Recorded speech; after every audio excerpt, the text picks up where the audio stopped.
अचल जी, आप बताएंगे आपको क्या लग रहा है अभी तक, क्योंकि सारे बड़े बड़े देश बयान तो दे रहे हैं लेकिन युद्ध तो यहां और भीषण होता जा रहा है। अचल जी, क्या लग रहा है आपको, कहां खत्म होगा ये? देखिए, युद्ध तो शुरू हो गया, खत्म कहाँ होगा आज के क्षण इस क्षण कहना बहुत मुश्किल है।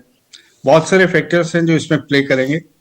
सबसे पहली बात तो ये है कि अभी जो आयतुल्लाह खमेनी के बाद जो सेकंड रंग ऑफ लीडरशिप जो अब कमान संभालेगी और वो रहेगी या नहीं रहेगी, उसकी पॉलिटिकल विल पे और ईरान की आज की तारीख में जो बची कुची उसकी सैन्य शक्ति है, कितने बैलिस्टिक मिसाइल्स उसके पास है, कितने उसके पास ड्रोन्स हैं, कोई उसकी और मदद करने आएगा बाहर से या नहीं आएगा।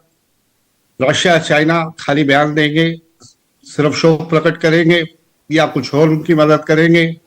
उनकी प्रॉक्सीज जिनके बारे में अभी जिक्र हुआ, हमास हो गया, हिजबुल्लाह हो गया, हूतीस हो गए, वो उनकी आज की तारीख में क्या क्षमता है, पिछली लड़ाई में काफी कमजोर हो चुके हैं।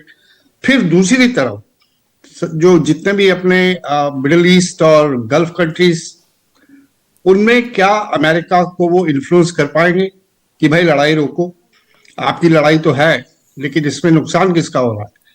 गल्फ स्टेट्स का, मिडिल ईस्ट का, मिडिल ईस्ट के बाहर, पूरे न सिर्फ मिडिल ईस्ट रीजन में बल्कि इसके पूरे विश्व में जो है इसका फॉल आउट होने वाला है। अगर ये लड़ाई लंबी चलेगी, जाहिर है सब सप्लाई चेन्स जो हैं वो डिसरप्ट होंगी। सबसे बड़ा खमियाजा जो होगा ऑयल और गैस को लेके होगा। हॉर्मुज़ जो स्ट्रेट है, हम जानते हैं वहां से कितना ऑयल सप्लाईज होती है, कितनी कंटेनर गैस सप्लाईज होती है।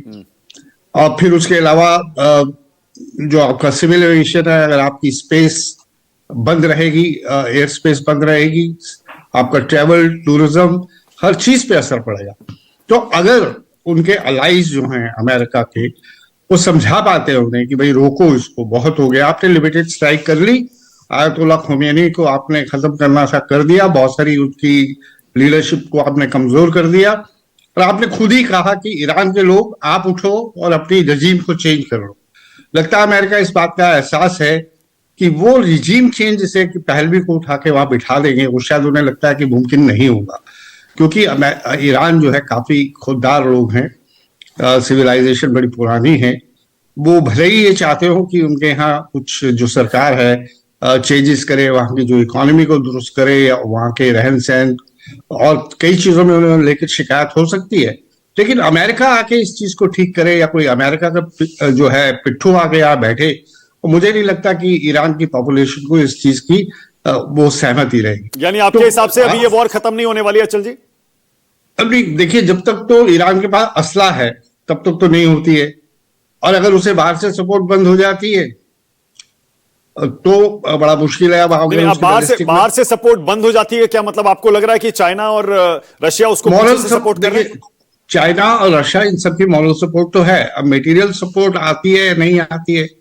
मटेरियल सपोर्ट बहुत जरूरी है ना। देखिए, रशिया और यूक्रेन का जब कॉन्फ्लिक्ट शुरू हुआ था तो हम सबने यही इसी टेलीविजन सेट पे बैठ के बोला था कि 2-4 हफ्ते में खत्म हो जाएगा ये, तो शायद हो भी जाता, क्योंकि उन दोनों में कोई आपस में कोई मेल ही नहीं था, रशिया और यूक्रेन में। लेकिन उसके पीछे जब आके यूरोप और यूनाइटेड स्टेट्स खड़े हो गए तो आज 4 साल के बाद भी वहां लड़ाई नहीं रुक रही है।